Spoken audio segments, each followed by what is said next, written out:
এবার শুরু হতে চলেছে দেশের সবচেয়ে বড় মোকদ্দমা আপকি আদালত রজত শর্মার সঙ্গে। নমস্কার, থ্যাংক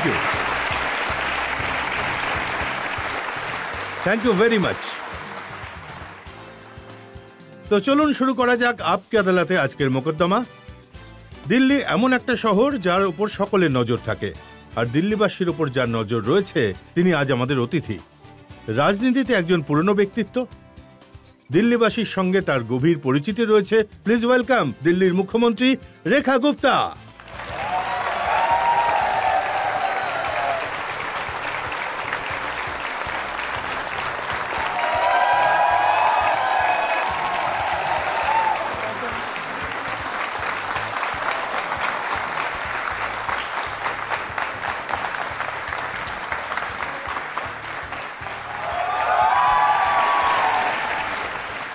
আর আপকি আদালতে আজ আমাদের জজ একজন সুপরিচিত সাংবাদিক, যাকে আপনারা টিভিতে দেখেন, ইউটিউবেও দেখেন। Please welcome Richa Aniruddha.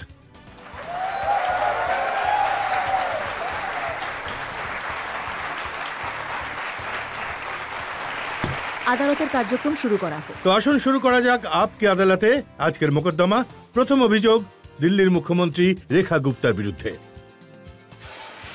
আপকি আদালতে দিল্লির মুখ্যমন্ত্রী রেখা গুপ্তার বিরুদ্ধে অভিযোগ হলো যে উনি দিল্লির গদিতে জোর করে বসিয়ে দেওয়া একজন মুখ্যমন্ত্রী। রেখাজি, যখন দিল্লির নির্বাচন হয় তখন আপনাকে মুখ্যমন্ত্রীর মুখ হিসেবে প্রজেক্ট করা হয়নি। সেই জন্যই আম আদমি পার্টির লোকেরা বলেন যে দিল্লির মানুষ ওনাকে নির্বাচন করেননি, ওনাকে দিল্লির মুখ্যমন্ত্রী হিসেবে জোর করে বসিয়ে দেওয়া হয়েছে। দেখুন রজতজি, আমি দুটি কথা বলতে চাই। প্রথমত, আমাদের দেশের ১৪০ কোটি মানুষের যিনি অভিভাবক, তিনি হলেন দেশের প্রধানমন্ত্রী নরেন্দ্র মোদী। আমার মনে হয় দিল্লির জন্য কে সঠিক আর কে ভুল তার চেয়ে ভালো আর কে বুঝতে পারেন। যদি তিনি আমাকে বেছে এই সুযোগ দিয়ে থাকেন, তাহলে তিনি দিল্লির জন্য আরও ভালো কিছু যেটা করতে পারতেন সেই সিদ্ধান্তই নিয়েছেন।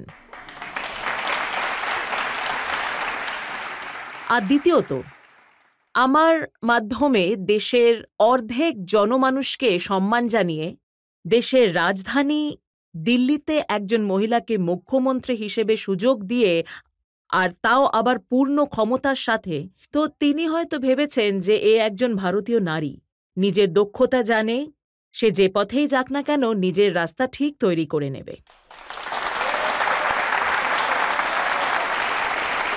কিন্তু মানুষও এটা জানতে আগ্রহী যে যখন এই সিদ্ধান্ত নেওয়ার কথা ছিল তখন মিডিয়াতে অনেকের নাম ঘুরপাক খাচ্ছিল। মাঝে মাঝে বলা হচ্ছিল স্মৃতি ইরানি দিল্লির মুখ্যমন্ত্রী হবেন, প্রবেশ বর্মার সন্তানরা টিভিতে বসে বলেছিলেন যে বাবা চিফ মিনিস্টার হতে চলেছে।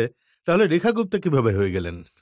আমি এটাই বলতে পারি যে ভারতীয় জনতা পার্টির একটা বড় বৈশিষ্ট্য হল তারা গ্রাসরুট লেভেলের একজন ব্যক্তি, একজন সাধারণ পটভূমি থেকে উঠে আসা নেতাকে, একজন ওয়েল ট্রেন্ড কর্মীকে এই রকম সুযোগ দিয়ে তার ওপর বিশ্বাস রাখতে পারে যে সে রাজ্য পরিচালনা করতে এবং জনগণের স্বার্থে কাজ করতে পারবে।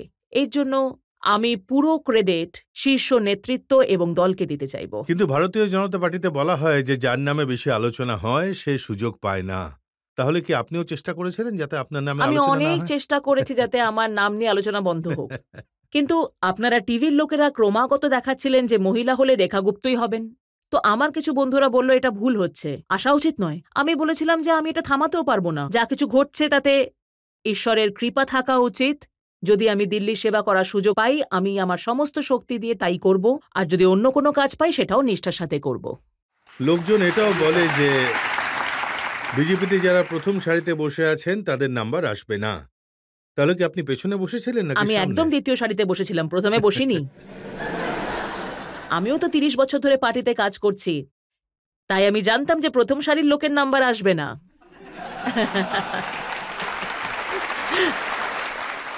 আপনি ফার্স্ট টাইম এমএলএ হয়েছেন, প্রশাসনের কোনো অভিজ্ঞতাও আপনার নেই, আর আপনার উপর এত বড় দায়িত্ব।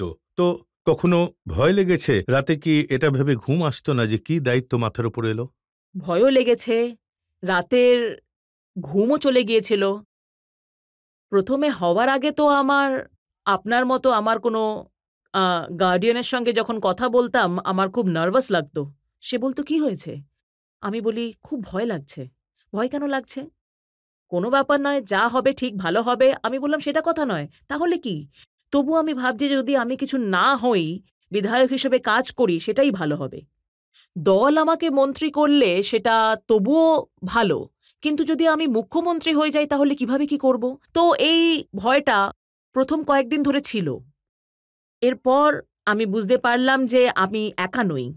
আমার সঙ্গে আমার নেতৃত্ব রয়েছে, আমার বিধায়ক রয়েছে, আমার মন্ত্রিমণ্ডল রয়েছে, আর এত বড় প্রশাসন রয়েছে, যারা সবাই মিলে রয়েছে।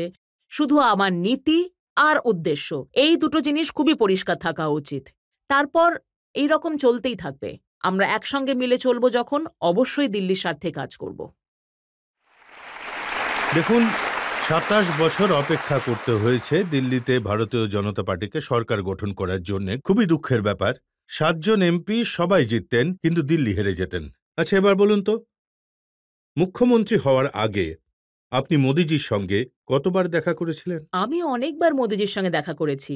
একজন কর্মী হিসেবে, একজন নেতা হিসেবে, একজন কাউন্সিলর হিসেবে, সংগঠনের একজন দায়িত্বশীল কর্মী হিসেবে। আমি মোদিজিকে পুরোপুরি চিনতাম, কিন্তু উনি কতটা চিনতেন আমায় জানতাম না।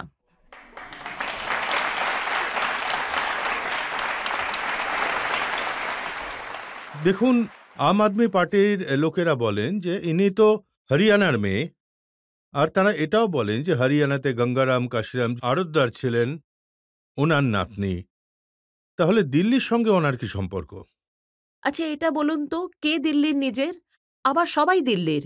দিল্লিকে তো আমরা মিনি ইন্ডিয়া বলে জানি। ভারতের এমন একটা ছবি যেখানে জম্মু কাশ্মীর থেকে কন্যাকুমারীর মানুষ এবং এমনকি গুজরাট থেকে নর্থ ইস্ট পর্যন্ত প্রতিটি রাজ্যের মানুষ হাজার স্বপ্ন নিয়ে দিল্লিতে এসেছিল। আর এত বছর ধরে, ৩০ বছর, ৪০ বছর, ৫০ বছর ধরে এখানে বাস করেছে। তাই তো এটা মিনি ইন্ডিয়া। দিল্লির নিজস্ব একটা রূপ আছে। এবং যিনি আমার আগে এই চেয়ারে বসেছিলেন, যিনি প্রথমে দিল্লির ছেলে ছিলেন, তারপর তিনি পাঞ্জাবের পুত্র হয়ে গেলেন, আর এখন উনি বিহারের লাল হতে চলেছেন।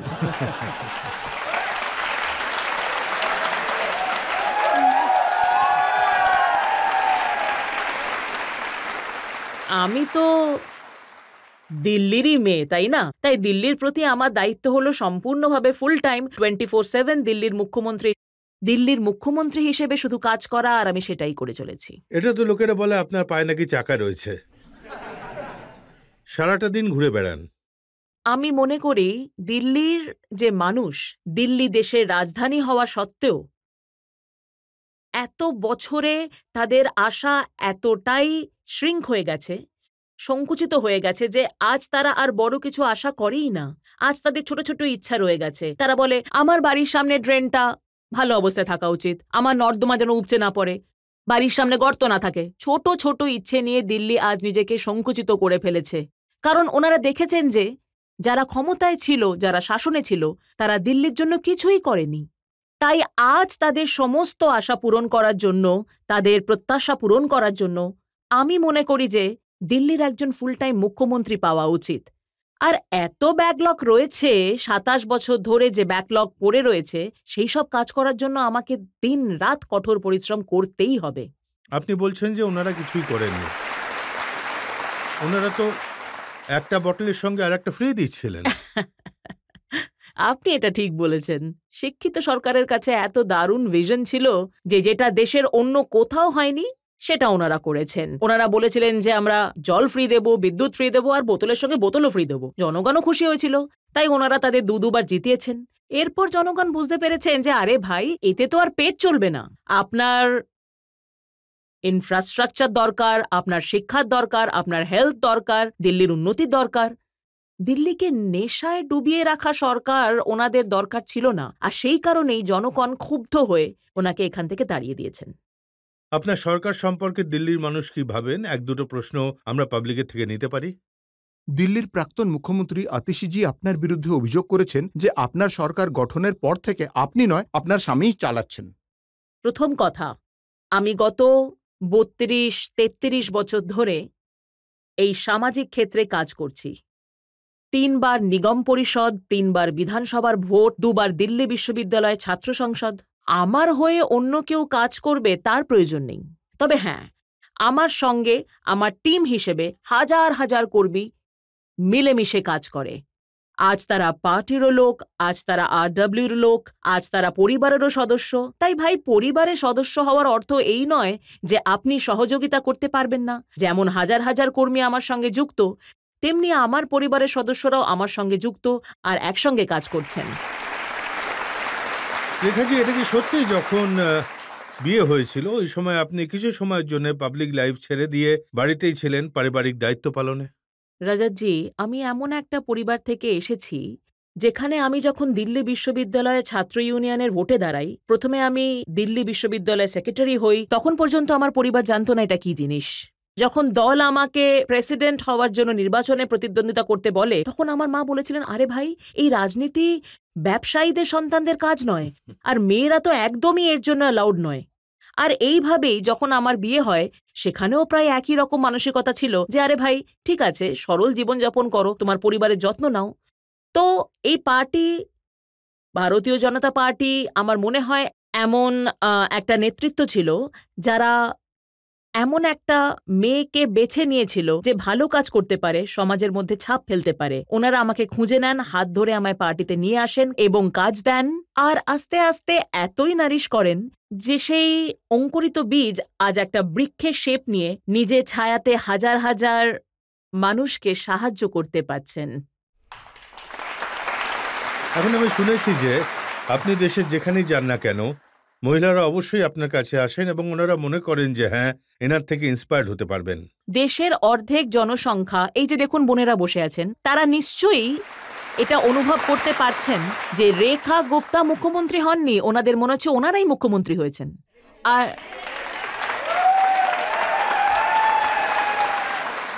আর ওনারা আমাকে এত ভালোবাসেন যে আমি যেখানেই যাই, আপনি অন্যান্য রাজ্যের মুখ্যমন্ত্রীদের দেখুন, কাউকে কিন্তু 2 ফুট দূরেও দেখা যায় না, কিন্তু আমি যেখানেই যাই আমার এই বোনেরা আমাকে ঘিরে ধরেন, আমার হাত ধরেন, আমাকে জড়িয়ে ধরেন এবং আমাকে অনেক আশীর্বাদ করেন। ওনারা মনে করেন যে আমরা জীবনে যা করতে পারিনি, আজ আমাদের একজন বোন সেই সুযোগ পেয়েছে, আপনি করুন, আমরা সাথে আছি।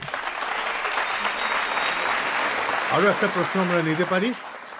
বর্তমানে যত মুখ্যমন্ত্রী রয়েছেন তার মধ্যে আপনার প্রিয় মুখ্যমন্ত্রী কে, আর আপনি তার দ্বারা কিভাবে প্রভাবিত হয়েছেন? আমার প্রিয় মুখ্যমন্ত্রী হলেন যোগীজি।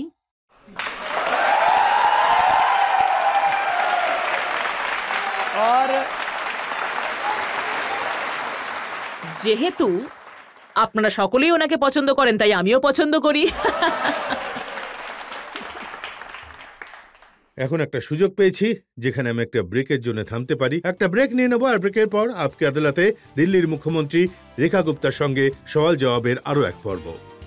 উনি সত্যি দারুণ অ্যাক্টর, ওনার অ্যাক্টিং এর জবাব নেই। কেজরিওয়াল সাহেব 2 নম্বরই ফালতু শার্ট পরে আসেন, যদি 42 নম্বর লাগে তাহলে 44 নম্বর পরে আসেন, নয়তো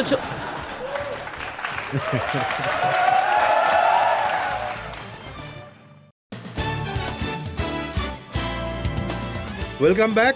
আপকে আদালতে আজ আমাদের অতিথি হলেন দিল্লির মুখ্যমন্ত্রী রেখা গুপ্তা। আপকে আদালতে পরের অভিযোগ। আপকি আদালতে দিল্লির মুখ্যমন্ত্রী রেখা গুপ্তার বিরুদ্ধে অভিযোগ হলো যে মুখ্যমন্ত্রী হিসেবে উনি দ্বিমুখী আচরণ করেন। রেখাজি, কথায় আছে না, মাথা কামানোর সঙ্গে সঙ্গেই মাথায় শিশির পড়ে। আপনার সম্পর্কে বলা হয় যে আপনি মুখ্যমন্ত্রী হওয়ার সঙ্গে সঙ্গেই কেজরিওয়াল আপনার পিছনে পড়ে যান। উনি বলেন আপনি আগে ওনার শিশমোল সম্পর্কে অনেক কথা বলতেন, কিন্তু এখন আপনার জন্য একটা বড় সড়ো প্রাসাদ তৈরি হচ্ছে। উনি সেই ব্যক্তি যিনি রামলীলা গ্রাউন্ডের আন্দোলন থেকে উঠে এসেছেন, বলেছিলেন আমি চেয়ার নেব না, আমি নির্বাচনে প্রতিদ্বন্দ্বিতা করব না, আমি গাড়ি নেব না, আমি বাংলো নেব না, এবং তারপরে উনি 80 কোটি মানুষের কঠোর পরিশ্রমের অর্থ দিয়ে নিজের জন্য, নিজের ব্যক্তিগত ব্যবহারের জন্য একটা বাড়ি তৈরি করেন এবং সেখানে কোটি কোটি টাকার পর্দা ছিল, কোটি কোটি টাকার তার বাকি জিনিসপত্র। আউট অফ এ আপনি এসব করেন। আর যখন জনসাধারণ ওনাকে প্রশ্ন করে এটা এমন একটা বাড়ি যার গেট কারোর জন্য কখনো খোলা হয়নি, একজনও ভেতরে যেতে পারেনি। এটা ওনার পার্সোনাল ইউজের জন্য ছিল। কিন্তু আজ দিল্লির মুখ্যমন্ত্রী হিসেবে আমার যা কিছু সুযোগ সুবিধা আছে তা দিল্লির জনগণেরও। আজ আমার 4 মাস হলো আমি মুখ্যমন্ত্রী হয়েছি।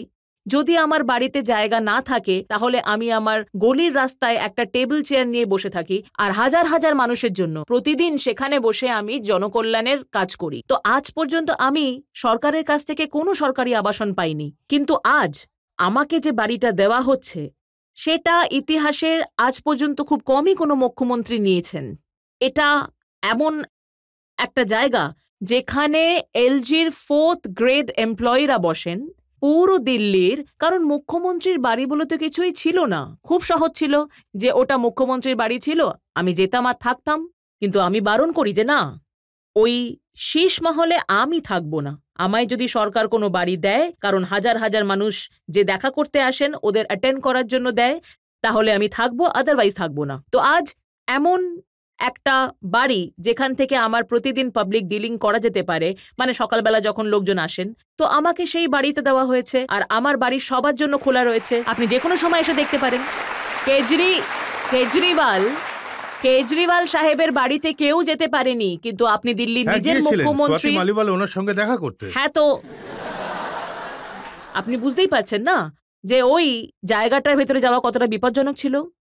কিন্তু আমি যখন মানুষ শুধু দিল্লি থেকে তো নয়, দিল্লি এনসিআর থেকেও আসেন আমার কাছে, তো তখন আমাদের বাড়ি, আমাদের অফিস, যেখানে পূর্ববর্তী সরকারের আমলে কেউ যেতে পারতো না, এখন সকলের জন্য উন্মুক্ত। মুখ্যমন্ত্রী আপনাদের, আমার সময় আপনাদের, আর আমার বাড়িও আপনাদের।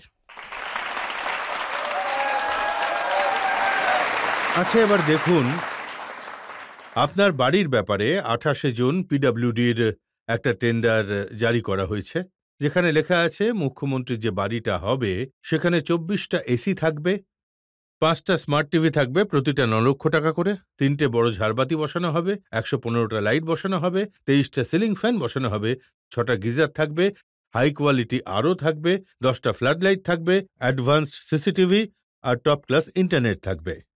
স্যার, আমি আগামীকাল আমার অফিস শুরু করছি। আমি আপনাকে আমন্ত্রণ জানাচ্ছি, আপনি অবশ্যই আসবেন। আর এই সমস্ত কিছু যা মাননীয় আম আদমি পার্টির নেতারা যা কিছু বলেছেন সেগুলো অবশ্যই চেক করবেন। আমি এটা অবশ্যই বলতে চাইব যে যারা দিল্লিতে দুর্নীতির চরম শিখর অতিক্রম করেছে, আপনারা সবাই জানেন, যারা দিল্লির ক্রমাগত এত ক্ষতি করে এসেছেন, আর দিল্লির মানুষ তবুও যাদের গত 10 বছরের ক্লিয়ার কাট ম্যান্ডেট দিয়েছেন, আর আজ যদি তারা এসে দিল্লির পরিবেশ নষ্ট করতে চায়, দিল্লির মানুষকে মিসগাইড করতে চায়, আজ আমাদের বাড়িতে মানে যা মনে হয় তাদের ডোরম্যাট ছিল যার দাম আমার পুরো বাড়ির তৈরির সমান, এত টাকা তাদের ডোরম্যাট আর পর্দা লাগানো ছিল। তাই যদি তারা এই কথা বলে, আমাদের দোষারোপ করে, তাহলে সেটা তাদের শোভা পায়। তাই আমি এটাই বলতে চাই कि बागवान ने भी न जाने कैसे कैसे शौक पाल रखे हैं, फूलों के गमलों में कांटे संभाल रखे थे। इस सियासत में तो चित भी उनकी, पट भी उनकी, हमने क्या बेवजह सिक्के उछाल रखे हैं? तो बात नहीं करेंगे।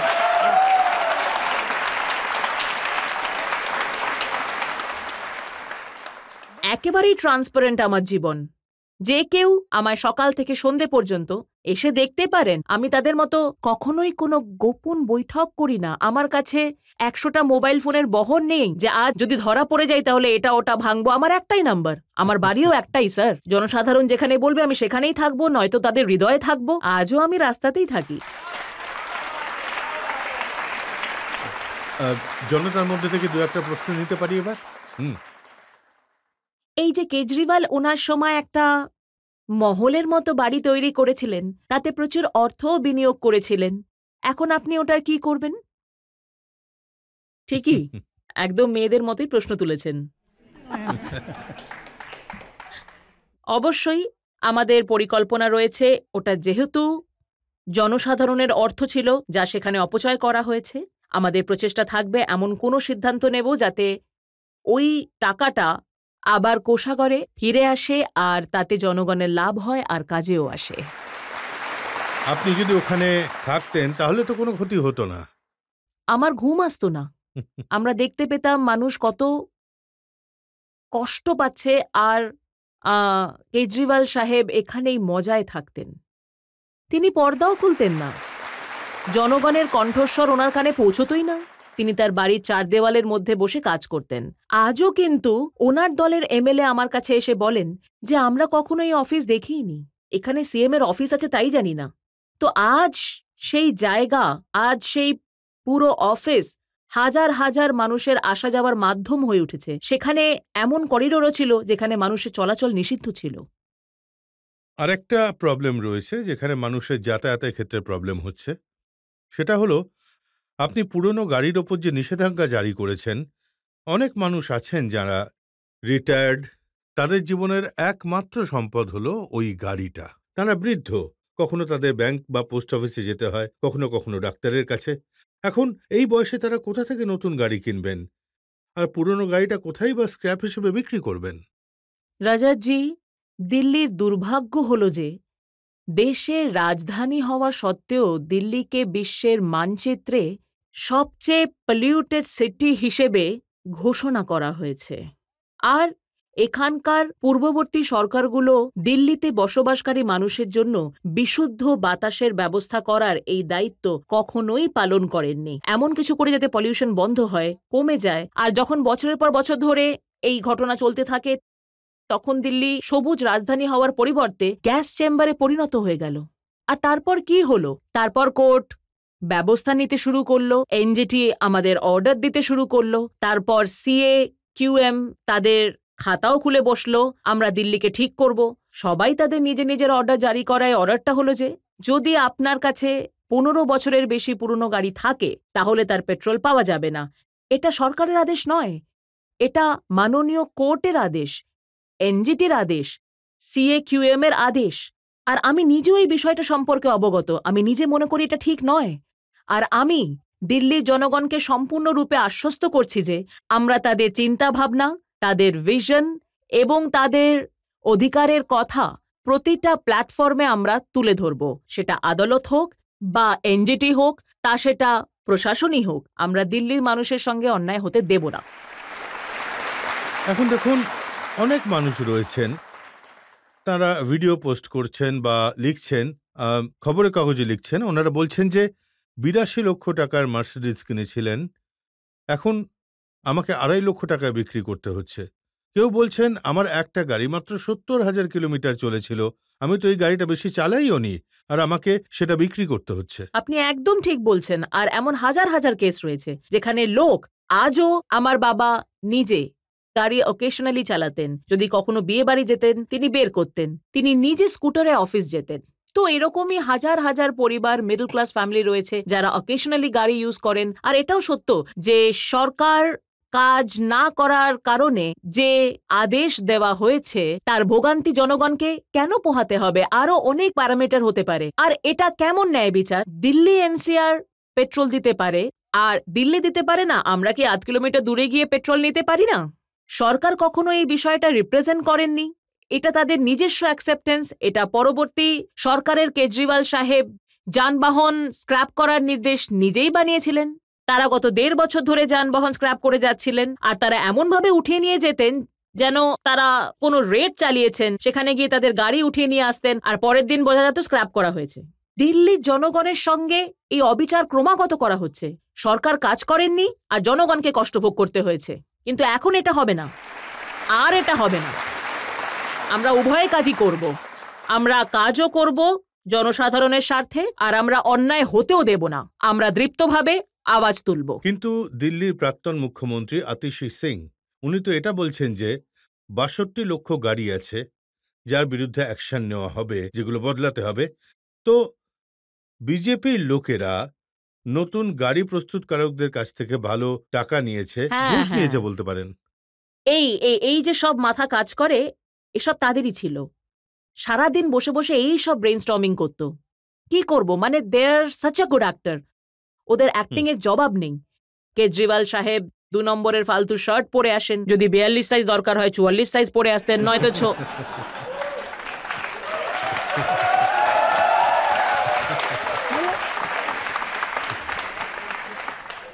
ওই মুখ্যমন্ত্রী আতিশিজি ডাবল চেয়ার বসাতেন, আমি হলাম ভরত, রামজি গেছেন বনবাসে এবং জেল থেকে আসবেন। আমরা এইসব পারি না, আমরা এইসব জিনিস পারি না। আপনি যেটা করতে পারতেন, এমন একটা ইতিহাস বলে দিন যে আমি 2টো চেয়ার নিয়ে মুখ্যমন্ত্রী পদে বসছি, যে রামজি যখন জেল থেকে আসবেন তখন উনি আবার বসবেন। আপনি এইসব কথা বলছেন, এইসব তো আপনাদের জন্যই হয়েছে। আমি এখানে 4 মাস ধরে এসেছি স্যার, যখন আদালত আপনাকে তিরস্কার করছিল যে পলিউশনের জন্য কাজ করুন, পলিউশনের জন্য কাজ করুন, তখন তো আপনি কিছু করেননি, আপনি কেবল অড ইভেন করে চললেন। তাতে কি কোনোভাবে পলিউশন কমেছে? উল্টে মানুষ সমস্যার সম্মুখীন হয়েছেন। আজ যখন জনসাধারণ আপনার কর্মকাণ্ডের ফল ভোগ করছেন, তখন আপনি সরকারের ভুল ধরছেন। আমি আপনাদের আশ্বস্ত করছি, চিন্তা করবেন না, দিল্লির জনগণকে রক্ষা করা আমাদের দায়িত্ব, আর আমরা তা করব। আপনি বলছিলেন যে উনি পলিউশনের জন্য কিছুই করেননি, উনি তো বলতেন যে আমি এমন একটা কেমিক্যাল তৈরি করেছি যেটা ঘরের উপর লাগালে সেটা নষ্ট হয়ে যায়। আমি বলছি আপনাকে, যখন আমাকে বাজেট পড়তে হয়েছিল তখন আমি আধিকারিকদের জিজ্ঞাসা করেছিলাম, ভাই কি কি হয়েছে? তো আমি তাদের বলি, মেশিনটা যে বানানো হচ্ছিল সেটার কি হলো? কেজরিওয়াল সাহেব টিভিতে খড়ের জন্য ওষুধ তৈরির বিষয়ে প্রচুর গান গাইতেন, তো তারা বলেন যে ওই ওষুধ তৈরি করা হয়নি। তখন আমি বলি, ওটা তো এত প্রচার হলো, প্রচারে কত খরচ হয়েছিল? তো উনি বলেন 80 কোটি টাকা খরচ হয়েছিল ব্যাস। আমি বলি, ওষুধ তৈরি হয়েছিল? উনি বলেন ওটা তৈরি হয়নি। মানে যে জিনিসটা তৈরি করা যায়নি তার জন্য 80 কোটির খরচ, যে কাজ হয়নি তার জন্য। এটা শুধু একটা এক্সাম্পল নয়, একটা শপিং ফেস্টিভ্যাল আয়োজনের পরিকল্পনা করা হয়েছিল, উনি বলেন শপিং ফেস্টিভ্যাল করবে, তো সেটার অ্যাডভার্টাইজমেন্টে, মানে ওই শপিং ফেস্টিভ্যালের অ্যাডভার্টাইজমেন্টে খরচ প্রায় 27-28 কোটি টাকা হয়েছিল। আমি বলি, এটা কবে হলো? ওনারা বলেন এটা করা সম্ভব হয়নি। মানে ওরা এইরকম সব বলছে। তো আপনারা করতে দেননি, তাই না? বিজেপির লোকেরা। হ্যাঁ, আমরা যথেষ্ট বুদ্ধিমান ছিলাম যে ওনাকে ওনার কাঁচের প্রাসাদ তৈরি করতে দিয়েছিলাম, আর আমরাই কাজ করতে দিতাম না ওনাকে। আমরা ওনাকে দুর্নীতির মদের নীতি তৈরি করতে দিয়েছিলাম, একটার সঙ্গে একটা ফ্রি আমরাই অ্যালাউ করেছিলাম যে আপনি করুন, কিন্তু বাকি কাজ করতে দিইনি। সে যা যা করতে চাইতো তার সবই করে নিত, আর যা করতে চাইতো না তার জন্য দোষ এলজির ওপর, পিএম এর ওপর আর অন্যদের ওপর চাপিয়ে দিত। পলিউশনের ব্যাপারে উনি বলছেন যে আমরাও মেঘ তৈরি করে বৃষ্টিপাত ঘটাতে চাইতাম, হ্যাঁ, অর্থাৎ আর্টিফিশিয়াল ক্লাউড, যার কথা আজ আপনার সরকার বলছে। তো তারা তো তখন আমাদের করতে দেয়নি, আর এখন নিজেরাই তা করছে। হ্যাঁ, এটা তো একদম সত্যি কথা। উনি যেটা করতে চাইতেন, আমরা অনেক জায়গায় বাধা দিয়েছি। আমরা দিল্লি ধ্বংস করার থেকে বাধা দিয়েছি, আমরা দিল্লির মানুষের প্রত্যাশা ভেঙে দেওয়ার জন্য তাকে বাধা দিয়েছি। উনি যেখানে যেখানে দুর্নীতিতে লিপ্ত ছিলেন সেই সব জায়গায় অভিযান চালিয়ে কাজ করেছি। তো দিল্লির মানুষের কষ্ট বুঝতে পেরে আমরা যখন যা যা করেছি, দিল্লির মানুষ তা জানে, এবং আপনারা দুর্নীতির জন্য কখন ঠিক কি কি করেছিলেন তাও জনগণের সামনে এনেছি। তাই তো এই ফলাফল, নইলে আর কি বা কারণ থাকবে এই ফলাফলের জন্য? আপনি স্কুলে দুর্নীতি করেছেন, আপনি ওষুধে দুর্নীতি করেছেন, আপনি হাসপাতালে দুর্নীতি করেছেন, সর্বত্র দুর্নীতি করেছেন। এখন কেজরিওয়াল বলছেন যে মোদিজি প্রতিশ্রুতি দিয়েছিলেন যেখানেই বস্তি সেখানেই বাড়ি, কিন্তু রেখা গুপ্তার রাজ্যে যেখানেই বস্তি সেখানেই মাঠ। দিল্লির দুর্ভাগ্য দেখুন, 27 বছর ধরে ওই সরকাররা শাসন করেছে। 15 বছর কংগ্রেস, 10 বছর 12 বছর কেজরিওয়াল সাহেব, যারা সর্বদা চেষ্টা করেছিলেন গরিবরা গরিবই থাকুক, যেন তাদের কোনো সুযোগ সুবিধা না দেওয়া হয়, তাদের কোনো ঘর না দেওয়া হয়। 50,000 ফ্ল্যাট তৈরি হয়ে পড়েছিল, কেন্দ্রীয় সরকার তৈরি করে বলে ভাই গরিব মানুষদের দিয়ে দিন, সেগুলো ধ্বংসস্তূপে পরিণত হয়েছিল, কোটি কোটি টাকার ইনভেস্টমেন্ট শেষ হয়ে গিয়েছিল, কিন্তু সেগুলো কখনো গরিবরা পায়নি। মোদিজি কিন্তু বলেছিলেন যে তোমাদের বস্তির পরিবর্তে বাড়ি দেবেন, আরো ভালো বাড়ি দেবেন, আর তিনি সেগুলো দিতে শুরু করেন। আজ যে বাড়িগুলোর কথা উনি বলছেন, আপনি আমায় বলুন, জনগণ আমায় বলুন, যে মানুষের বাড়ি দিয়ে দেওয়া হয়েছে বস্তিবাসীদের, তারপর কি সেই জায়গাগুলো খালি করবে না সেই এজেন্সি? যে ল্যান্ড ওনিং এজেন্সি রয়েছে তারা খালি করাবে নাকি করাবে না? বা যারা রেল বস্তিতে একদম রেল লাইনের গায়ে বসবাস করছে, তার ফলে সিকিউরিটি থ্রেট হচ্ছে আর সিগন্যাল দেখা যাচ্ছে না, যদি তাদের কোর্টের অর্ডারে সমন দিয়ে সরানোর নির্দেশ দেওয়া হয়, তাহলে তাদের কি সরানো হবে না?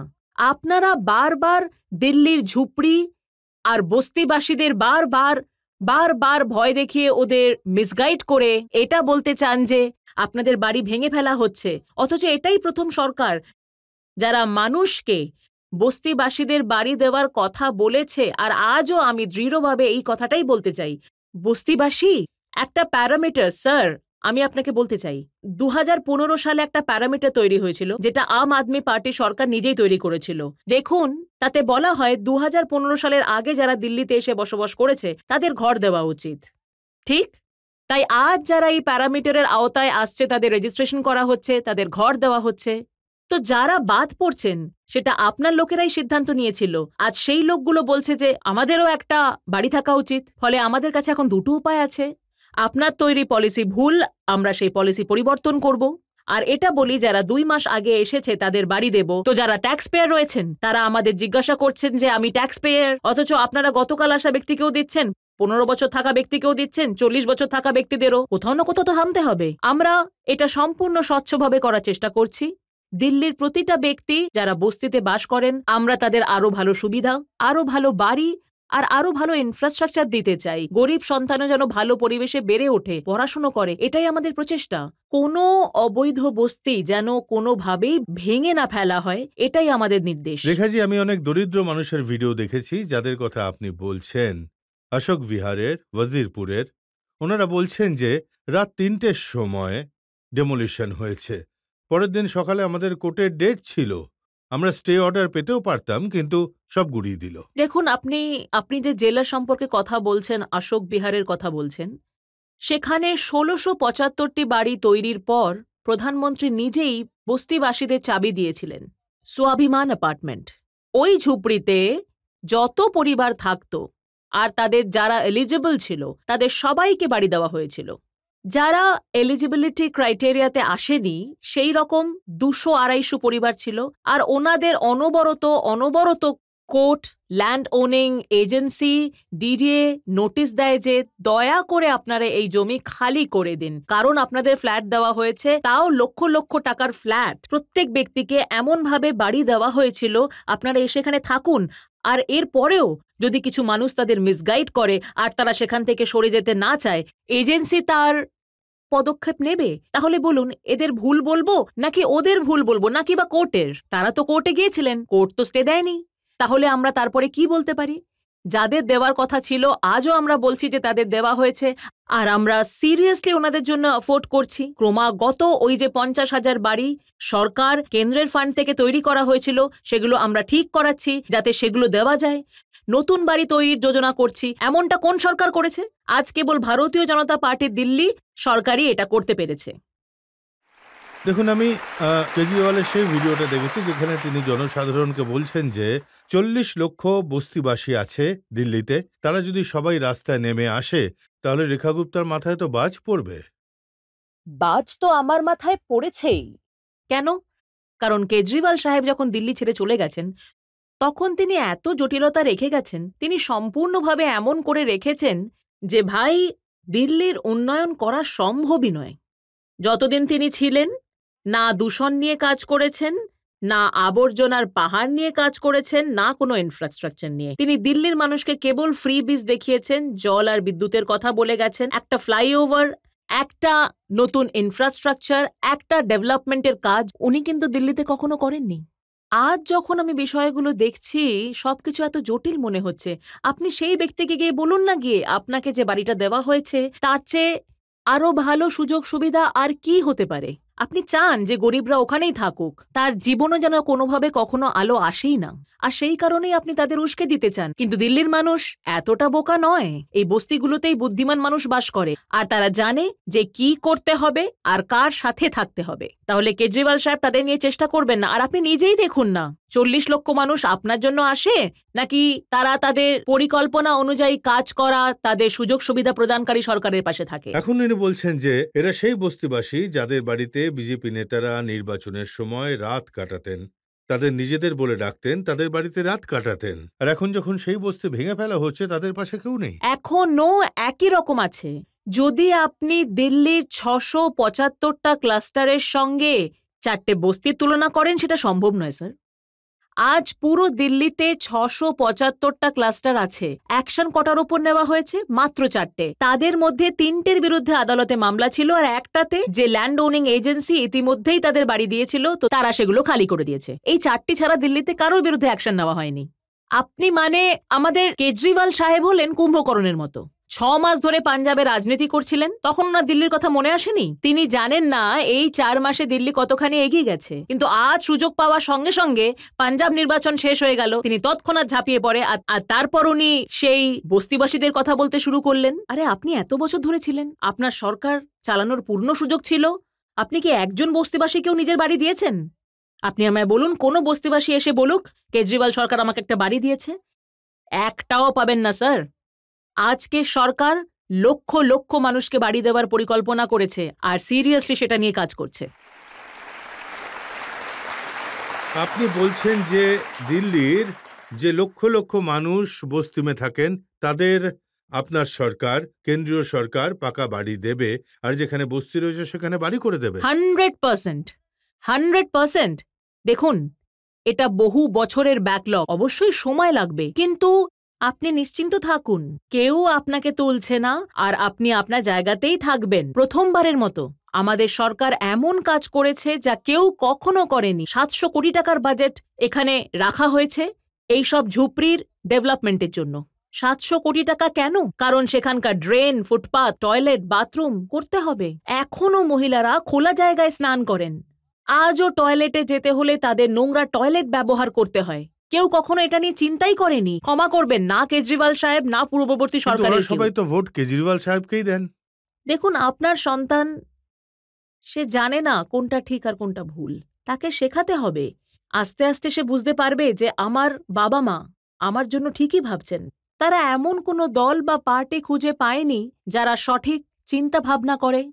আজ যখন সে দেখে যে আমার রাস্তা তৈরি হচ্ছে, আমার টয়লেট তৈরি হচ্ছে, আমার বাচ্চাদের জন্য পার্ক তৈরি হচ্ছে, স্কুল তৈরি হচ্ছে, তখন তারা বুঝতে পারছে যে এর আগে আমরা কতটা অন্ধকারে ছিলাম। কেউ কেন এতদিন আমাদের জন্য কিছু করেননি? আজ আগে যা সুযোগ সুবিধা পাচ্ছি তা কেন পাইনি? আজ যদি সরকার বাজেটে 700 কোটি টাকা রেখে থাকে এই কাজ করতে, তাহলে আগের সরকারগুলো কেন করেনি? এই ব্যাপারটা এখন ওনারাও তো বুঝছেন। পাবলিকের থেকে দু একটা প্রশ্ন আমরা নিয়ে নিই। কেজরিওয়াল বাবু নিজের দপ্তরে ভীমরাও আম্বেদকর আর ভগৎ সিং এর ছবি রেখেছিলেন, সেই ছবিগুলো আপনি সরিয়ে দিয়েছেন, আর সেই ব্যাপারে আতিশী দেবী খুব কড়া বিরোধ করেছিল। তো এই কথাটা কি সত্যি? দেখুন, এই যে পার্টি, এটা হলো আন্দোলনের পার্টি। আন্দোলন থেকে এদের উত্থান রামলীলা ময়দানে। এমনকি যখন তারা সরকারে ছিলেন তখনও তারা ধর্নায় বসতেন। কেজরিওয়াল সাহেব মুখ্যমন্ত্রী হিসেবে আর আতিশীজি জলমন্ত্রী হিসাবে ধর্নায় বসেছিলেন, গোটা বিশ্ব দেখেছে। তো এরা শুরু থেকেই একটা বিরোধী দল। তো যখনই তারা দেখবে যে এরা ক্ষমতায় এসেছে আর আমরা বিরোধী দল হয়ে কি করব, এখন ধর্নায় তো বসতেই হবে। এখন অফিস আমাকে সিদ্ধান্ত নিতে হবে যে আমি ছবি সামনে রাখবো নাকি পেছনে রাখবো। আমার পিঠের পেছনে বাবা সাহেবের ছবি, ভগৎ সিং এর ছবি, আমি এই ছবিগুলোকে নিয়ে একটু এদিক ওদিক সরিয়ে দিলাম। আরে মুখ্যমন্ত্রী ফটো সরিয়ে দিয়েছেন, তারপর আমি তাদের সবাইকে ডাকলাম, আসুন, ঘরে বসিয়ে চা খাওয়ালাম। আমি বললাম, ম্যাডাম ছবিটা এখানে নয়, এখানে রয়েছে। আচ্ছা, ছবিটা এখানে লাগানো হয়েছে, আমার মনে হয় সামনে থাকা উচিত যাতে আমি প্রণাম করতে পারি। এতে কি কোনো সমস্যা আছে? ওহো, তারপর আমার ঘর থেকে উঠে বাইরে গেল, আবার প্ল্যাকার্ড তুলে নিল, হতে দেব না, হতে দেব না আমরা।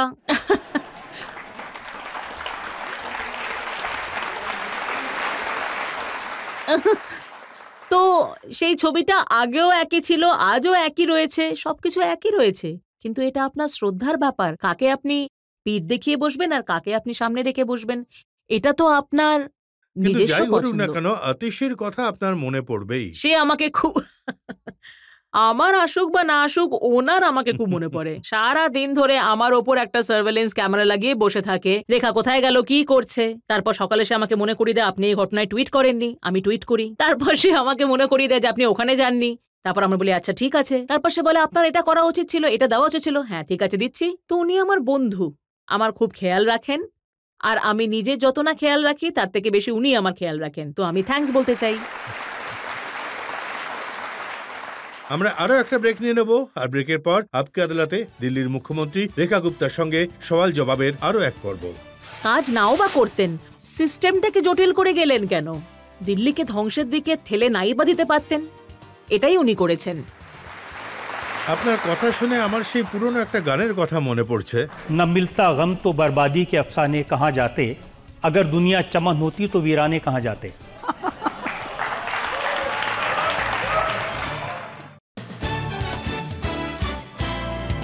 Welcome back. আপকে আদালতে আজ আমাদের অতিথি হলেন দিল্লির মুখ্যমন্ত্রী রেখা গুপ্তা। আপকে আদালতে পরের অভিযোগ। আপকি আদালতে দিল্লির মুখ্যমন্ত্রী রেখা গুপ্তার বিরুদ্ধে অভিযোগ হলো যে উনি পূর্ববর্তী সরকারের ভালো কাজগুলো সব বন্ধ করে দিচ্ছেন। এখন কেজরিওয়ালজির একটা বড় অভিযোগ, যেমন রিসেন্টলি উনি বলেছেন যে আমরা তো যমুনা পরিষ্কার করেছি, যমুনার অবস্থা খারাপ হয়েছে। আগে অ্যামোনিয়ার ফেনা যেটা ৩-৪ দিন ধরে দেখা যেত, এখন সেই বিষ প্রতিদিন দেখা যাচ্ছে। এ কেমন সরকার চালাচ্ছেন রেখাজি? একটা সরকার যারা বেশ ভালো মেয়াদ পেয়েছিল, 10 বছর পুরো মেয়াদ পেয়েছিল, এমনকি প্রায় 12 বছর সময় পেয়েছিল। আপনি তো প্রথম দিন থেকেই এসে বলেছিলেন যমুনাকে পরিষ্কার করে দেবেন। তারপর 5 বছর পরে আপনি কি বললেন? না না, আমি এখনো এটা করিনি, শুধু আমাকে আরো একবার সুযোগ দিন, আমি করে দেব। তারপর আপনি পরের বার আসলেন, বললেন না এটা করতে পারেনি, বাদ পড়ে গেছে, কিন্তু পরের বার অবশ্যই করে দেব। একটা সরকার আর একটা সরকার মাত্র 4 মাসের মধ্যে ক্ষমতায় এসে পুরো সমস্যাটা কি, সমাধানটাই বা কি করা দরকার, সেই সব কিছু বুঝে আমি 2 মিনিট সময় নিয়ে আপনাদের সবাইকে ব্যাখ্যা করতে চাই। যমুনা, যা যমুনোত্রী থেকে শুরু হয় প্রয়াগরাজে শেষ হয়, প্রায় 1400 কিলোমিটার জুড়ে যমুনার স্ট্রেচ। এর মধ্যে 48 কিলোমিটার দিল্লির মধ্যে দিয়ে গেছে। আজ যমুনা যেখানে দিল্লির মধ্যে দিয়ে যায় সেখানে কোনো পরিষ্কার জল নেই। যে জল আসে তা পান করার জন্য আমরা আটকে রাখি। নদীতে তাহলে কি যায়?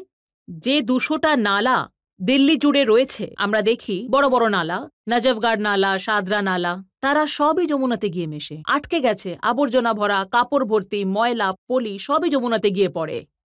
তখনও সেই সরকার কাজ করেনি। আমরা ক্ষমতায় আসার পর ভাবলাম যমুনা কিভাবে পরিষ্কার হবে, তো মাথায় এলো যে প্রথমেই নালাগুলো ট্যাপ করতে হবে। আমরা নালাগুলো বন্ধ করে সেগুলো পরিষ্কার করে তাদের বিওডি লেভেল ঠিক করি, তারপর তাদের যমুনাতে ছাড়ি। আমরা যখন খোঁজ করলাম 38টা এসটিপি প্ল্যান্ট ছিল, তার মধ্যে 22টা ডিপিসিসি গাইডলাইন স্ট্যান্ডার্ড পূরণ করেনি, তাই সেগুলো চলতোই না। প্রতিদিন প্রায় 3800 এমএলডি, মেট্রিক এমএলডি পলি নালা থেকে বেরিয়ে আসে। এমনকি প্রসেস 1200 লিটারও হয় না, এর সবটাই নদীতে চলে যায়। আজ সরকার ক্ষমতায় আসার সঙ্গে সঙ্গে সমস্ত নালার ট্যাপিংয়ের পরিকল্পনা করে। তাদের ওপর যে পুরনো এসটিপিগুলো ছিল সেগুলো আপডেট করে আপগ্রেড করার কাজ শুরু করা হয়। তারপর নতুন ডিসেন্ট্রালাইজড এসটিপি, কারণ আপনি যদি নালাগুলো পরিষ্কার না করেন, তার জল শোধন না করেন, ততক্ষণ পর্যন্ত আপনি যমুনাকে পরিষ্কার করতে পারবেন না। আজ দিল্লিতে এত ইন্ডাস্ট্রিয়াল এরিয়া আছে, তার জন্য বর্জ্য পদার্থ বের হয়, সেখানে কোনো ট্যাপিং নেই। কেউ তার জন্য উন্নত মানের এসটিপি বানায়নি যাতে বর্জ্য পদার্থ শোধন করা যায়। এতে এত কেমিক্যাল মিশে থাকে, নদীতে পড়লেই ফেনা তৈরি হয়। আমরা সবগুলো ট্যাপ করার জন্য কাজ করছি। আজ আমরা হরিয়ানার দিক থেকে ফ্যাক্টরির যে বর্জ্য পদার্থ আসে সেটা ট্যাপ করার জন্য আমরা হরিয়ানার সঙ্গে কথা বলেছি। সম্পূর্ণভাবে যমুনাতে পড়া 1 লিটার জলও একেবারে পরিশুদ্ধ হয়ে যাতে মেশে তার পুরো কর্ম পরিকল্পনা তৈরি করেছে এবং 9000 কোটি টাকার বাজেট রেখেছি, আর ধারাবাহিকভাবে স্টেপ বাই স্টেপ কাজ করা হচ্ছে। বুঝতেই পাচ্ছেন এটা একদিনের কাজ নয়। যখন সাংবাদিকরা আমাকে জিজ্ঞাসা করেন যে এটা কাজটা কবে হবে, আমি মিথ্যে বলি না। আমি জানি কাজটা কঠিন, কিন্তু আমি বললাম না, আমাদের কাজ করার যে ধরন, সেখানে যে এক্সপার্টকে ইনভলভ করা দরকার, যে টেকনোলজিস ব্যবহার করা দরকার, তার সমস্ত কাজ এই 4 মাসের মধ্যে আমরা এক মুহূর্ত কাজ করেছি, 1 মিনিটও আমরা নষ্ট করিনি। আর সময়ের সঙ্গে সঙ্গে সেই সমস্ত কিছু ঠিক হোক, সব কাজ যেন ভালোভাবে সম্পন্ন হয়। আর আমাদের 1700 কলোনি, যেখানে দিল্লিতে আনঅথরাইজ কলোনি রয়েছে, যেখানে একেবারেই সিওয়ার লাইন নেই, সেই সমস্ত জায়গায় আমরা সিওয়ার লাইন স্থাপনের কাজ শুরু করেছি। যেসব বস্তি কোনো সিওয়ার লাইন ছাড়াই চলছে, সেখানকার সিওয়ার সরাসরি নালাতে যায়। সেই নালা জানেন কোথায় যায়? যমুনাতে যায়। এগুলো ঠিক করার জন্য কোথাও সিওয়ার লাইন স্থাপন, কোথায় পাইপলাইন স্থাপন, এই সমস্ত কাজ সরকার করেছে।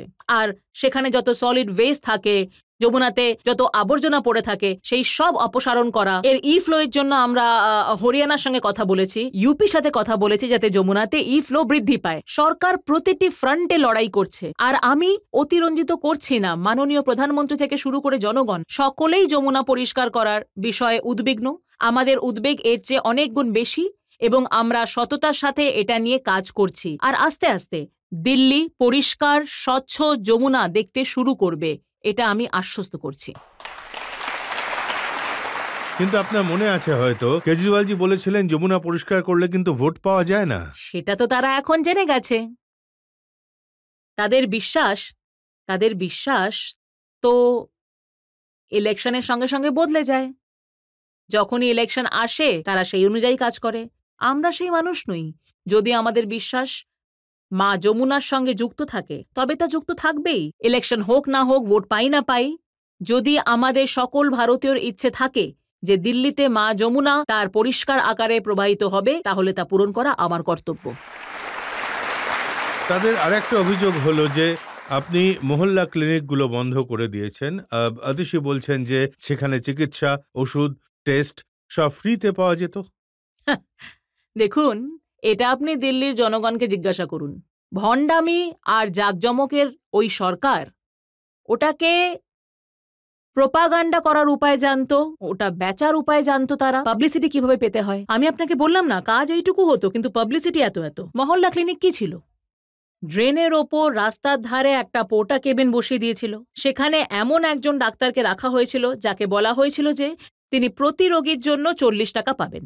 তাহলে আপনি বলুন, ডাক্তার কি রোগী চিকিৎসা করবেন নাকি তিনি রোগীকে লাইনে দাঁড় করাবেন? তারপর এতে দুর্নীতি রয়েছে। একটা কেলেঙ্কারি হয়েছিল যে আমি একদিনে 500 জন রোগীর চিকিৎসা করেছি, আমাকে সেই অনুযায়ী বেতন দেওয়া উচিত। না ছিল ওষুধ, না হতো ভ্যাকসিনেশন। ওটার আরোগ্য মন্দিরের সঙ্গে কি কম্প্যারিজন হবে? আরোগ্য মন্দির আপনার ফুল ফ্লেজ প্রাইমারি হসপিটাল, একটা ডিসপেন্সারি যার মধ্যে medical staff, paramedical staff, nursing staff সবাই থাকেন। আপনি সেখানে ওষুধ পাবেন, আপনি সেখানে টিকা পাবেন, আপনি সেখানে চিকিৎসা পাবেন, আপনি সেখানে প্রাথমিক চিকিৎসা পাবেন, এমনকি সেখানে টেস্টিংয়েরও সম্পূর্ণ ব্যবস্থা রয়েছে। সবকিছু পরিবার পরিকল্পনার সাথে সম্পর্কিত সবকিছু সেখানে জনসাধারণের জন্য পরিবেশনা দেওয়া হয়। তো আপনি প্রাইমারি সেক্টর হেলথ কেয়ার আরোগ্য মন্দির থেকে পাচ্ছেন। আর এখানে এত সুবিধা আছে যে আমরা দিল্লিতে 1100 থেকে বেশি আরোগ্য মন্দির নির্মাণের যে কাজ শুরু করেছি, যার মধ্যে আমরা এখন পর্যন্ত দিল্লিতে প্রায় 100টা আরোগ্য মন্দির তৈরি করে ফেলেছি। এটা দিল্লি জনগণের জন্য কেন্দ্রীয় সরকারের দেওয়া এমন একটা আশীর্বাদ যা থেকে আপনি অনেক অনেক স্বস্তি পাবেন। মহল্লা ক্লিনিক তো একটা ফ্রড ছিল। দিল্লির জনগণের চোখে একেবারে ধুলো দিয়ে তাদের অর্থের অপব্যবহার করা, আর সেখানে ফেসিলিটি বলে কিছুই ছিল না। আজ যেখানে আরোগ্য মন্দির খোলা হয়েছে, মানুষ খুশি হয়েছেন। ওনারা মনে করেন যে আজ তাদের সত্যিকারের হেলথ ফেসিলিটি দেওয়া হয়েছে। আপনি গিয়ে কখনো সুপারভাইজ করেছেন যে আপনি যে আরোগ্য মন্দিরটি খুলেছেন সেটা ঠিকঠাক কাজ করছে কিনা? আমার কাজই হলো এটা, দিল্লি জনগণের প্রতিনিধি হওয়া। 24x7 কখনো তাদের মুখ্যমন্ত্রীকে আরোগ্য মন্দিরে দেখতে পাবেন, কখনো স্কুলে, কখনো নালার ধারে দাঁড়িয়ে থাকতে দেখবেন। তো আমরা জনগণের জন্য যে কাজের পরিকল্পনা করেছি সেটা ঠিকভাবে ইমপ্লিমেন্ট হয়েছে কিনা আমরা প্রতিনিয়ত চেক করি, আমি, আমার মন্ত্রীরা আর আমার বিধায়করাও। ওদের একটা দাবি হলো মনীষ সিসোদিয়াজি, যিনি একজন নিষ্ঠাবান সৎ মানুষ ছিলেন, উনি দেশে একটা খুব ভালো এডুকেশন পলিসি মডেল তৈরি করেছিলেন। তিনি দিল্লির স্কুলগুলোর অবস্থা উন্নত করেছিলেন, আর এতটাই উন্নত করেছিলেন যে নিউ ইয়র্ক টাইমসে সেটা নিয়ে আলোচনা হয়। যে এডুকেশন মডেলের কথা উনি বলতেন, এই এডুকেশন মডেল গোটা বিশ্বে দিল্লির এডুকেশন মডেল। আমি আপনাকে বলবো, দিল্লি সরকারের টোটাল স্কুল 16 লক্ষ স্টুডেন্টস রয়েছে, 799টা স্কুল আছে। সেই 799টার মধ্যে মাত্র 273টা পাকা ভবন রয়েছে, বাকিরা এখনো আধা সমাপ্ত ভবন বা টিনের ঘরে স্কুল চালায়। এইরকমই দিল্লির এডুকেশন মডেল, যাকে ওই শিক্ষিত সরকার বলতো যে আমাদের এডুকেশন মডেল বিশ্বের মধ্যে সেরা। এখন দেখুন তারা সেখানেও কত বড় কেলেঙ্কারি করেছে, এমনকি বাথরুমকেও ক্লাসরুম ডিক্লেয়ার করেছেন, আর প্রত্যেকটা ক্লাসরুমের জন্য 40 লক্ষ টাকা, 50 লক্ষ টাকা একটা ক্লাসরুমে। এত কোটি টাকা ব্যয় করেছে। এই কারণেই তো সিএজি রিপোর্ট এসেছে, এই কারণেই আজ তাদের সমস্ত লোক জেলে ঢুকে গেছে। এত বড় দুর্নীতি হয়তো দিল্লির ইতিহাসে কোনো সরকার করেনি। কিন্তু আমেরিকাতে তো প্রশংসা হচ্ছিল। হ্যাঁ, একদম ঠিক বলছেন। শিক্ষিত সরকার তো এই ম্যানেজমেন্টই জানতো কোথায় কি লুকোতে হবে, কি দেখাতে হবে, কিভাবে দেখাতে হবে, আর কি লুকোতে হবে, সব জানতো। তাই ওদের মডেল তো আমরা ফলো করতে পারবো না। আমরা কেবল দিল্লির জন্য সেটাই করতে পারি যেটা দিল্লির জন্য ভালো তাহলে হবে। দিল্লি স্কুলগুলোর জন্য আপনার কি মডেল রয়েছে? আমার এটাই বিশ্বাস যে দিল্লির গভর্নমেন্ট স্কুলগুলোকে আমাদের এত ভালো করে তুলতে হবে যে আজ পেরেন্টস নিজেদের সন্তানদের বেসরকারি স্কুলের লাইনে দাঁড়িয়ে ভর্তির জন্য অনুরোধ করার পরিবর্তে দিল্লির সেই সরকারি স্কুলে পড়ানোর আগ্রহ দেখাবেন যেখানে তারা সর্বোত্তম এডুকেশন পাবেন, আপডেটেড ক্যারিকুলাম পাবেন, আর ন্যাশনাল ইন্টারন্যাশনাল লেভেলে যেখানে বাচ্চারা কম্পিট করতে পারবেন সেই রকম প্রস্তুতি থাকবে। স্মার্ট ক্লাসরুমও হবে সেখানে, তাদের লাইব্রেরি, তাদের ল্যাব, সব কিছু তারা এমন পাবে যা প্রাইভেট স্কুলের শিশুরা পায়। তবেই আমরা আমাদের সন্তানদের এমনভাবে প্রস্তুত করতে পারবো যা বিশ্বজুড়ে কিন্তু স্বীকৃতি ওরা তো পাবে। বলছে এটাই আপনি আমাদের প্রাইভেট একমাত্র স্কুলগুলোকে লক্ষ্য। সাপোর্ট করছেন, ওরা ইচ্ছে মতো ফি বাড়ানোর সুযোগ পেয়ে যাচ্ছে। রজতজি, দিল্লিতে যে শিক্ষা ব্যবস্থা, বিশেষ করে এই প্রাইভেট স্কুলগুলোতে, এগুলো দিল্লি স্কুল অ্যাক্ট 1973 দ্বারা পরিচালিত হয়। আর ওই অ্যাক্ট সম্পর্কে জানা সত্ত্বেও পূর্ববর্তী কোনো সরকার কখনো এটা চেঞ্জ করার কথা ভাবেননি। আজও দিল্লির প্রাইভেট স্কুলগুলোকে তাদের ফিজের ব্যাপারে, তাদের ফিজ বৃদ্ধি আটকানো যায় বা তাদের ইচ্ছামতো ফিজ বৃদ্ধি না হয় এমন কোনো উপায়ই ছিল না, কোনো আইন ছিল না, কোনো ইমপ্লিকেশন ছিল না। প্রথমবার কোনো সরকার এসেছে যার মধ্যে সাহস হয়েছে, তারা এমন একটা অ্যাক্ট আনে যাতে বলা হয় প্রাইভেট স্কুল ইচ্ছামতো ফিজ বৃদ্ধি করতে পারবে না। যদি কোনো প্রসিডিওর থাকে তবে তা কি হওয়া উচিত, পেরেন্টসদের কিভাবে ইনভলভ করা উচিত, টিচারদের কিভাবে ইনভলভ করা উচিত। প্রথমবার একটা আইন তৈরি করা হয়েছে দিল্লির প্রাইভেট স্কুলের ফিজ রেগুলারাইজড করার জন্য, যা পূর্ববর্তী সরকারগুলো কখনো করেনি। প্রথমবার স্কুলগুলোকে একটা বেড়ির মধ্যে বাঁধা হয়েছে। আজ সেই লোকগুলো কাঁদছে যে আপনি আমাদের স্কুলগুলোতে এত কঠোর নিয়ম করে দিয়েছেন যে আমরা আমাদের ইচ্ছে মতো ফিস বাড়াতে পারছি না। পূর্ববর্তী সরকার কখনো এটা করেনি, শুধুই নাটক করেছে। ওরা কি এমন কোনো আইন করেছে আপনারাই বলুন না যেখানে তারা দিল্লির জনগণের স্বার্থের জন্য কিছু করেছে? না, তারা কিছুই করেনি।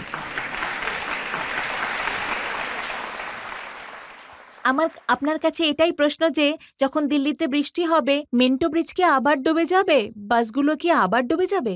তোমার উদ্বেগ একদম ন্যায্য বাবু।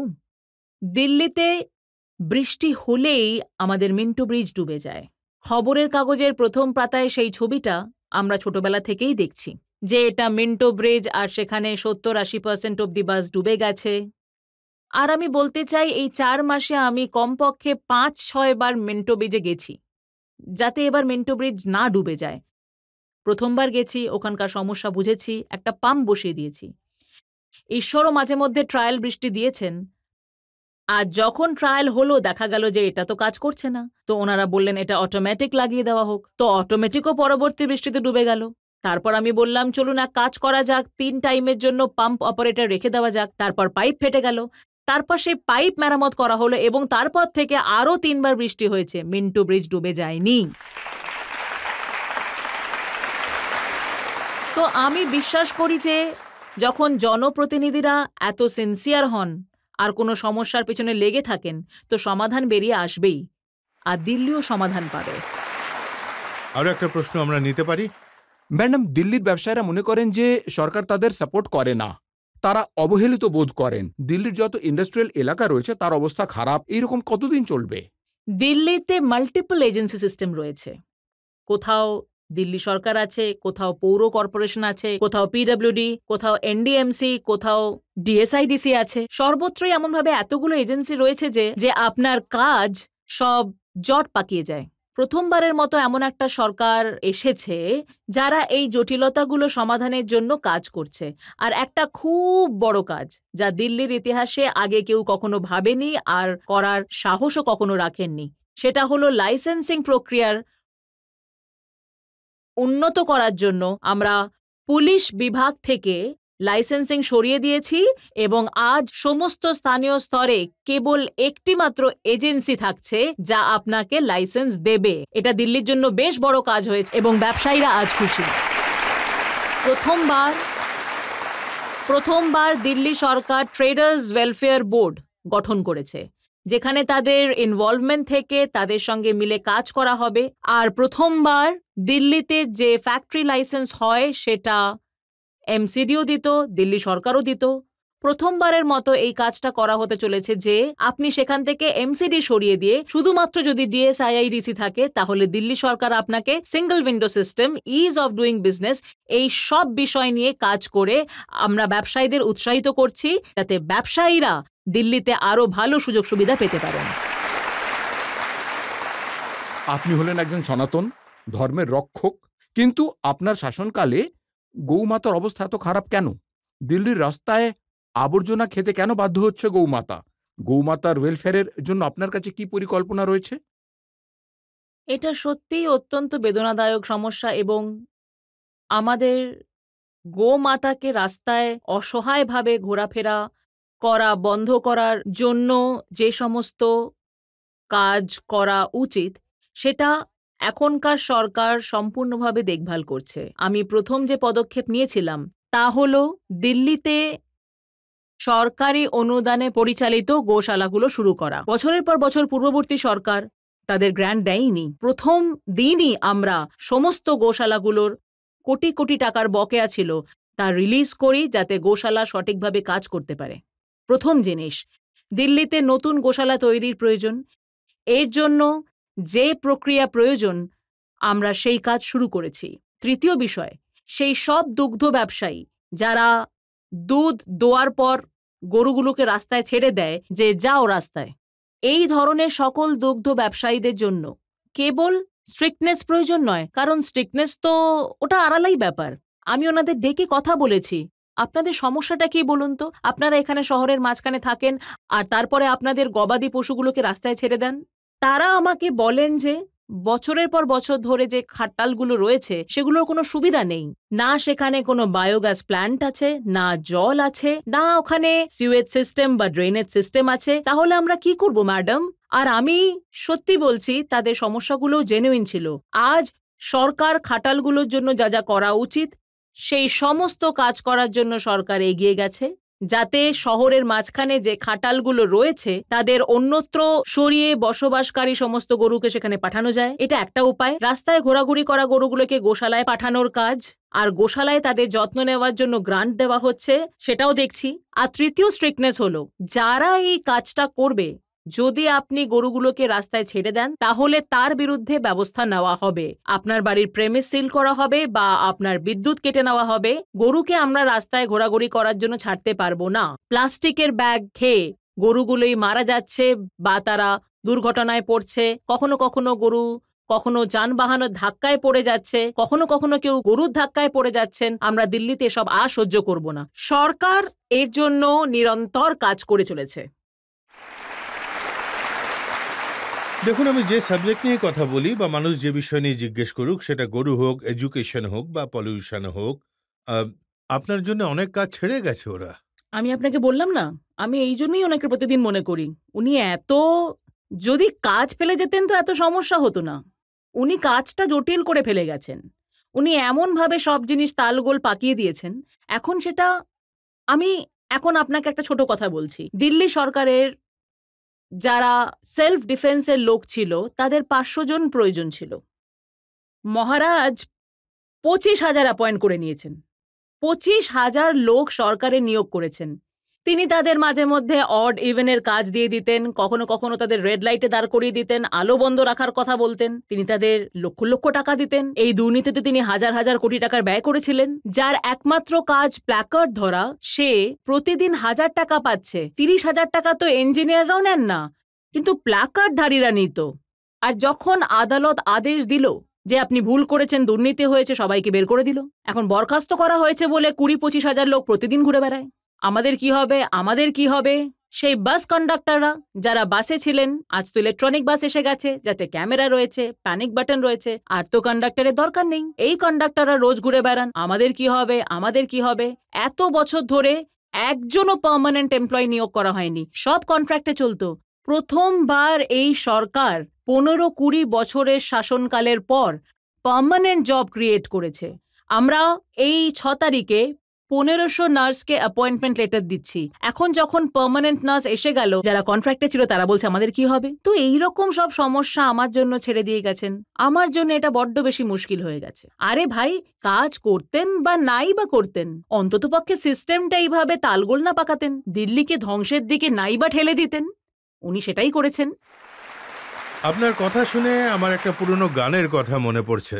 न मिलता गम तो बर्बादी के अफसाने कहाँ जाते, अगर दुनिया चमन होती तो वीराने कहाँ जाते।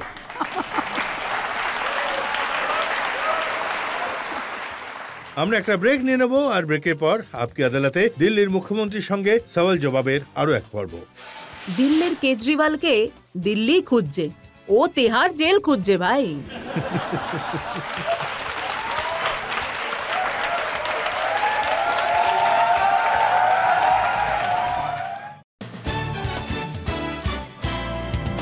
Welcome back. আপকি আদালতে আজ আমরা মোকদ্দমা চালাচ্ছি, প্রশ্ন করছি দিল্লির মুখ্যমন্ত্রী রেখা গুপ্তাকে। আপকি আদালতে পরের অভিযোগ। আপকি আদালতে দিল্লির মুখ্যমন্ত্রী রেখা গুপ্তার বিরুদ্ধে অভিযোগ হলো যে উনি কেজরিওয়ালের পেছনে ভীষণভাবে পড়ে রয়েছেন। এখন দেখুন, বিষয়টা ঘুরে ফিরে ওনার দিকেই ফিরে আসছে। উনি বলছেন যে 25 বছর ধরে ওনাকে গালি দিয়ে বিজেপি ক্ষমতায় এসেছে। এবার তো রেহাই দাও, এবার তো আমায় ছেড়ে দাও, আর সাপ সাপান্ত করো না। আমি তার পেছনে নেই। দিল্লির কেজরিওয়ালকে দিল্লি খুঁজছে, আর ও তিহার জেল খুঁজছে ভাই।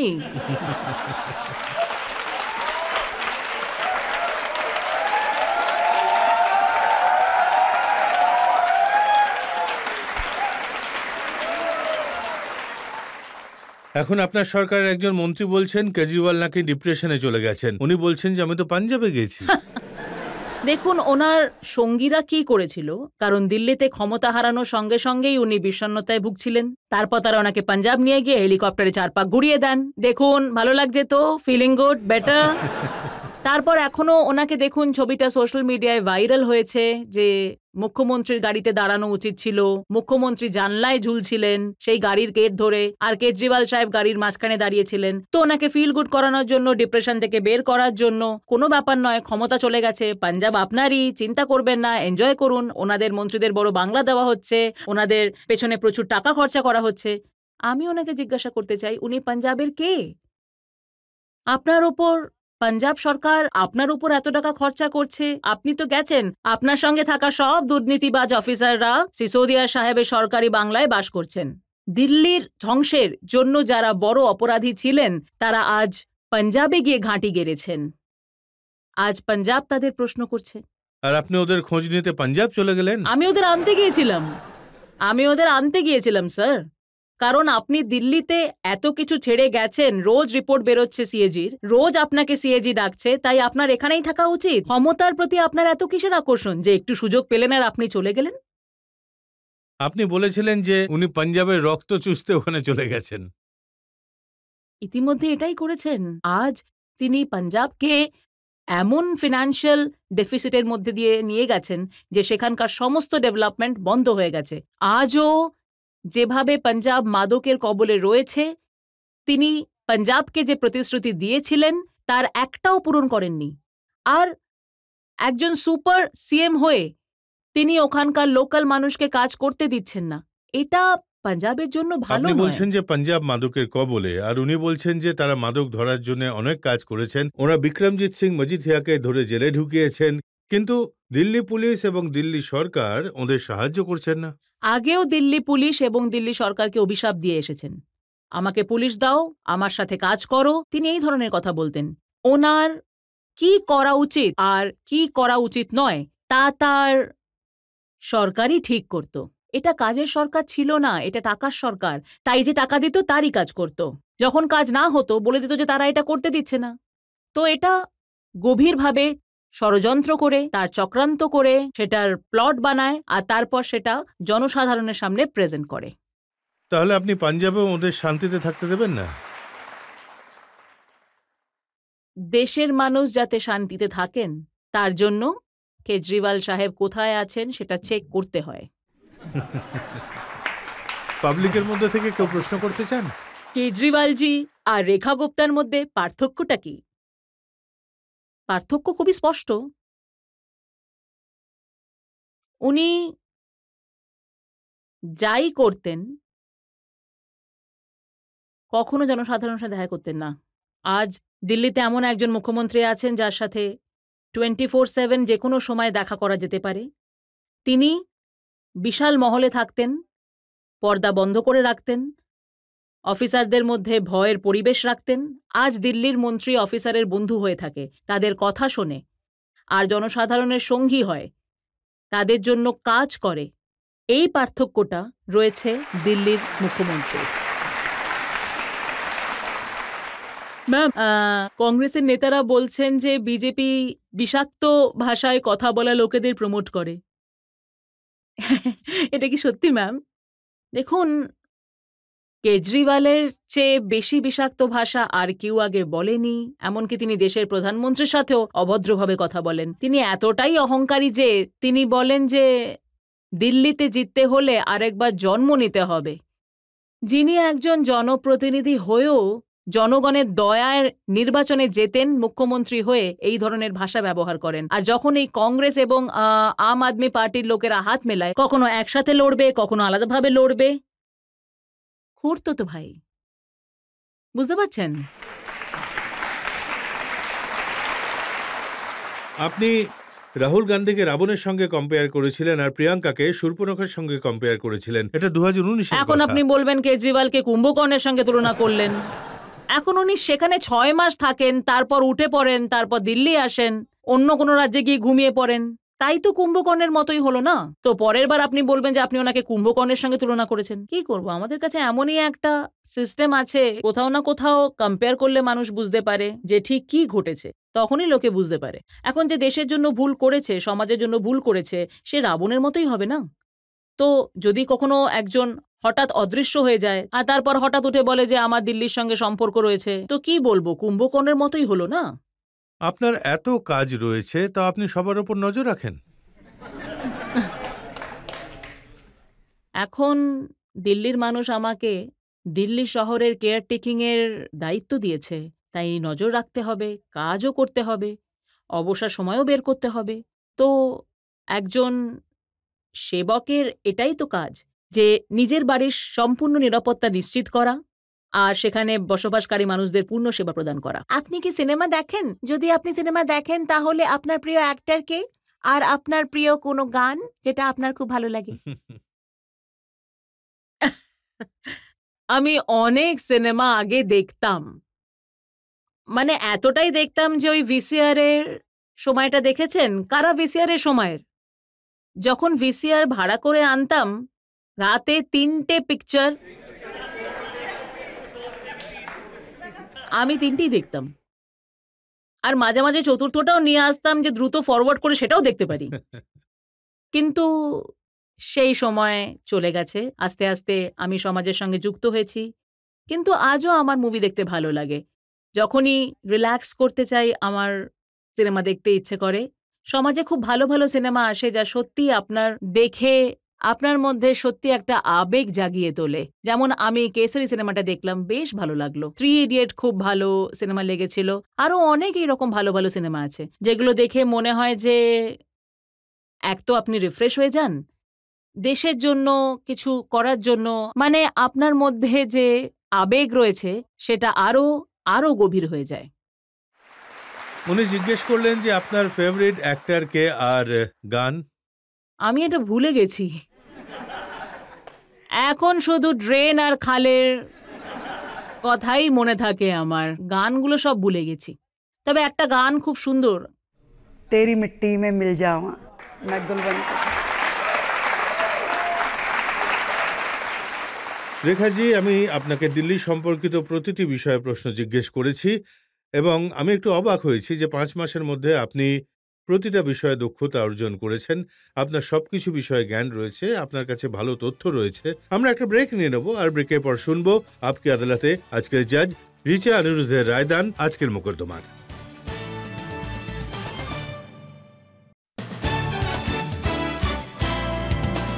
আপকি আদালতে আজ আমাদের অতিথি হলেন দিল্লির মুখ্যমন্ত্রী রেখা গুপ্তা। এখন সময় আপকি আদালতে আজকের জাজ রিচা অনিরুদ্ধের রায়দানের।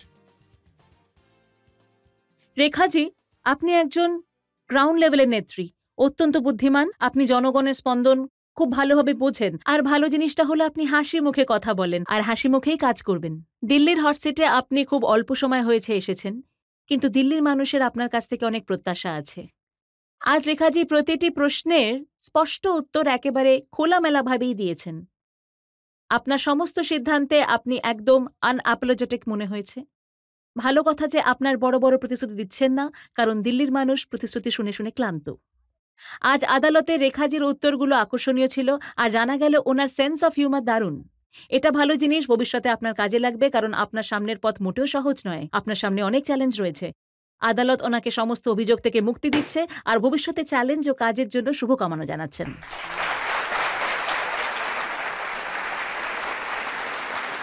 এই আশা এবং বিশ্বাস রাখবো যে রেখা গুপ্তা এইভাবেই দিল্লির জনতার পালস বুঝবেন, তাদের প্রতি শ্রদ্ধাশীল থাকবেন, তাদের সেবা করবেন, আর দিল্লির এই যে কমপ্লিকেটেড স্ট্রাকচার তার থেকে বেরিয়ে আসার পথ খুঁজে বার করে দিল্লিকে বিশ্বের একটা বড় রাজধানী, একটা মহান রাজধানীতে পরিণত করবেন। আবার আপনাদের সঙ্গে দেখা হবে আগামী সপ্তাহে এক নতুন ব্যক্তিত্বের সঙ্গে। ততক্ষণের জন্য নমস্কার।